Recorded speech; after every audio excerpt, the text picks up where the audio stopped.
Hey there!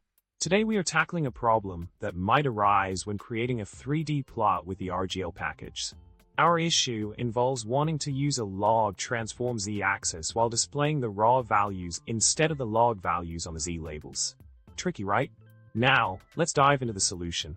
The key here is to manipulate the axes manually using RGL functions. By setting up the plot to skip the axes and then drawing them with box 3D and axis 3D, we can achieve the desired result.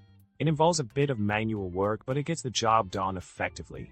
The script provided involves setting up the plot environment with Open3D, plotting the 3D surface with Prost3D and Surface 3D, adding the box and axes for X and Y dimensions, and then customizing the Z-axis ticks and labels. By tweaking these ticks and labels based on the log transform Z values, we can display the raw values on the Z-axis.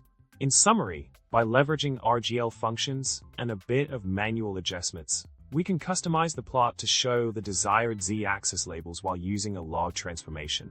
It might involve more steps than expected, but the end result is worth it.